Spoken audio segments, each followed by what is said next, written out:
कक्षा 9वीं में आज हम एक नए अध्याय की शुरुआत कर रहे हैं। पुस्तक भी दूसरी है इसमें, क्योंकि 5 पुस्तकें हैं तो 4 तो स्टडी की है, एक प्रोजेक्ट की है। तो आज जो पुस्तक है वो है लोकतांत्रिक राजनीति, और अध्याय जो है इसमें कक्षा 9वीं में आज है पहला, लोकतंत्र क्या और लोकतंत्र क्यों। चलिए करते हैं शुरुआत। पाठ परिचय में देखा जाए तो पाठ परिचय की अगर बात करें तो पाठ परिचय में हम देखते हैं लोकतंत्र क्या है। एक बुनियादी क्वेश्चन है, एक बुनियादी प्रश्न है इस पाठ का कि लोकतंत्र क्या है। दूसरा प्रश्न ये बनता है इसकी विशेषताएं क्या है। हम बहुत सरल परिभाषा से शुरुआत करें और फिर बारी बारी से इन बिंदुओं का व्यवहारिक अर्थ इस लेसन में, इस पाठ में हम जानेंगे। किन के बारे में जानेंगे कि लोकतंत्र क्या और इसकी विशेषताएं क्या है। अंत में हम एक समग्र परिभाषा का भी जिक्र करेंगे। तो हमें ये समझना जरूरी है इस पाठ में, पाठ परिचय में, कि हम इस पाठ में किन बिंदुओं की चर्चा कर रहे हैं। तो प्रमुख बिंदु जो है वो है लोकतंत्र क्या और लोकतंत्र की विशेषताएं क्या है। हमें ये समझाने का प्रयास कर रहा है इस अध्याय, ये पाठ। हर एक विद्यार्थी, हर एक जो इसका पाठ का अध्ययन करे, इस पाठ का उद्देश्य यही है कि लोकतंत्र के बारे में जाने। असल में लोकतंत्र होता क्या है।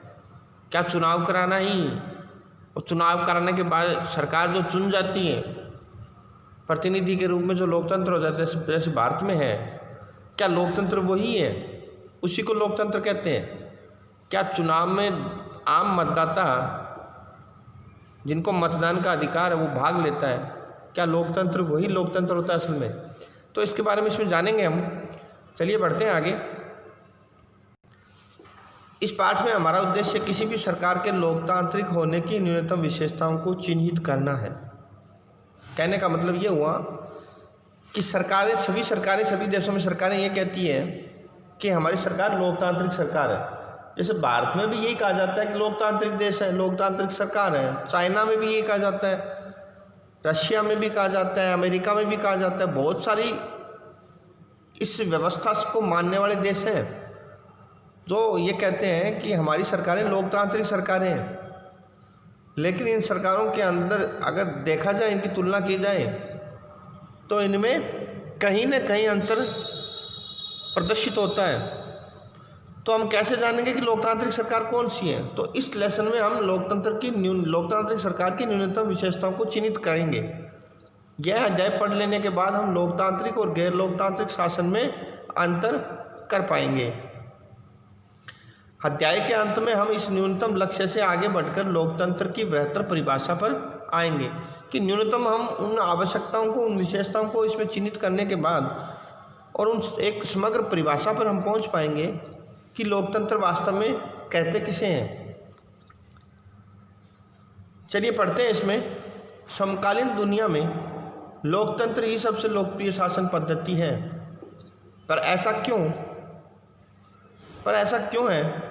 कौन सी चीज़ है जो इसे दूसरी व्यवस्थाओं से बेहतर बनाती है? क्या यही शासन की सर्वोत्तम व्यवस्था है? इन सवालों पर हम इस अध्याय के बाद वाले हिस्से में चर्चा करेंगे। तो यहाँ कहने का मतलब है कि दुनिया में सबसे जो लोकप्रिय शासन पद्धति है वो लोकतंत्र है। तो प्रश्न ये उठता है कि कौन सी चीज़ है इस लोकतांत्रिक व्यवस्था, सरकार वाली व्यवस्था में, जो दूसरों से इसको बेहतर बनाती है? ये इतनी लोकप्रिय क्यों है? क्या वास्तव में ये शासन व्यवस्था सर्वोत्तम व्यवस्था है? इस अध्याय में इन चीज़ों पर हम चर्चा करने वाले हैं। पहले बात करें लोकतंत्र क्या है। हम सरकार के विभिन्न रूपों के बारे में पढ़ चुके हैं पहले की क्लासों में। लोकतंत्र की अब तक की आपकी समझ के आधार पर और हमारी समझ के आधार पर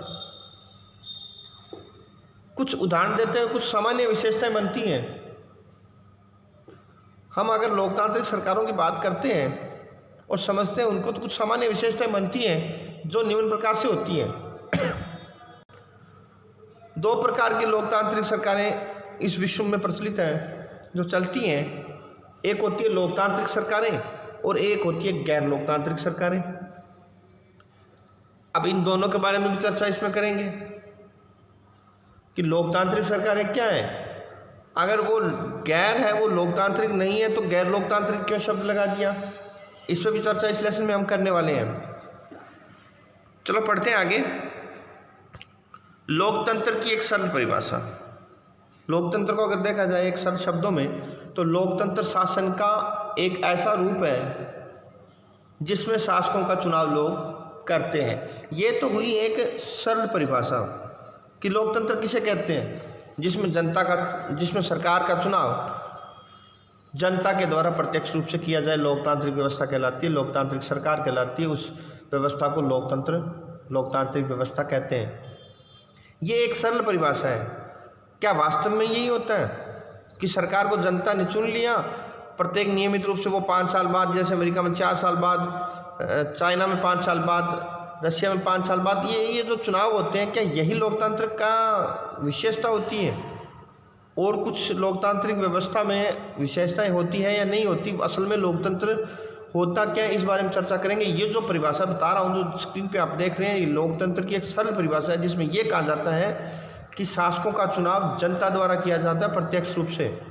आगे बढ़ें तो देखते हैं, यह परिभाषा बहुत ही स्पष्ट रूप से लोकतांत्रिक और गैर लोकतांत्रिक शासन व्यवस्थाओं में अंतर कर देती है। मतलब कहने का कि सीधा सीधा अंतर हो जाता है कि जो लोकतांत्रिक व्यवस्था होती है, जो लोकतांत्रिक सरकारें होती है, उसका चुनाव जनता करती है, और जो लोकतांत्रिक सरकारें नहीं होती, वहाँ चुनाव जनता के हाथ में वोट देने का अधिकार नहीं है, सरकार का चुनाव जनता नहीं कर सकती। अंतर कर दिया स्पष्ट ही, एक सरल शब्दों में अंतर हो गया, सीधा सीधा अंतर हो गया। तो हम देख पा रहे हैं कि लोकतांत्रिक और गैर लोकतांत्रिक में अंतर क्या है। लेकिन अब चाइना की बात करेंगे तो गैर लोकतांत्रिक कहलाएगा वो, क्योंकि सरकार का चुनाव जनता तो करती है, लेकिन वहाँ किसी पार्टी को चुनाव लड़ने का अधिकार नहीं है। एक ही पार्टी चुनाव लड़ती है और वही जीतती है। उदाहरण के रूप में म्यांमार का सैनिक शासन जो जनता द्वारा चुना हुआ नहीं है, वे लोग देश के शासक बनकर बैठ गए, जनता द्वारा नहीं चुने हुए। पाकिस्तान में भी ऐसा हुआ था 12 अक्टूबर 1999 को, म्यांमार में भी ऐसा चल रहा है, जनता ने चुना नहीं है, लेकिन सैनिक शासन क्या करता है, शासन सत्ता को हाथ में ले लेता है। लेकिन ये सरल परिभाषा पूर्ण या पर्याप्त नहीं है। कि सरल परिभाषा क्या है, सरकार का चुनाव जनता करती है, लोकतांत्रिक व्यवस्था कहलाती है। तो ये क्या पर्याप्त है, क्या पूर्ण है? नहीं, बिल्कुल पूर्ण नहीं है। इससे हमें ये समझ में आता है कि लोकतंत्र का मतलब लोगों का शासन है। पर इस परिभाषा का प्रयोग यदि हमने बिना सोचे समझे किया, तो फिर उन सभी सरकारों को लोकतांत्रिक कहना पड़ेगा जो चुनाव करवाती है। कि हमें अगर ये सरल परिभाषा समझ में आती है और हम कहते हैं कि सरकार का चुनाव जनता करती है, तो हमें उन सभी सरकारों को लोकतांत्रिक सरकार कहना पड़ेगा जहां सरकारों का चुनाव जनता करवाती है। लेकिन वास्तव में ये लोकतांत्रिक व्यवस्था नहीं कहलाएगी। लोकतांत्रिक व्यवस्था का मतलब सीधा सीधा ये होता है जिसमें शासन में, सरकार में जनता की भागीदारी होती है, हर फैसले में भागीदारी होती है, उसको हम लोकतांत्रिक सरकार कह सकते हैं। इसलिए हमें असली लोकतंत्र और दिखावटी लोकतंत्र वाली सरकारों के बीच सावधानीपूर्वक अंतर करना पड़ेगा, फ़र्क करना पड़ेगा। यह फ़र्क हम तभी कर पाएंगे जब हम इस परिभाषा के एक एक शब्द को सावधानी से समझें और लोकतांत्रिक विशेषताओं को जानें। आज के लिए बस इतना ही, धन्यवाद। अगले जो वीडियो आएगा उसमें हम लोकतंत्र की जो परिभाषाएं दी हुई है 9th क्लास की इस किताब के इस लेसन में, इस पाठ में, इस अध्याय में, उसमें 4 परिभाषाएं दी हुई है। तो उन 4 परिभाषाओं का हम विस्तार से उसको पढ़ेंगे, उसको जानेंगे कि लोकतांत्रिक और गैर लोकतांत्रिक में अंतर क्या होता है, असल लोकतंत्र क्या होता है, इसके बारे में उसमें जानेंगे। आज के लिए बस इतना ही, पाठ परिचय हो गया। आगे की वीडियो में आपको ये सब कुछ परिभाषाओं का जो विस्तार है वो देखने को मिलेगा। धन्यवाद।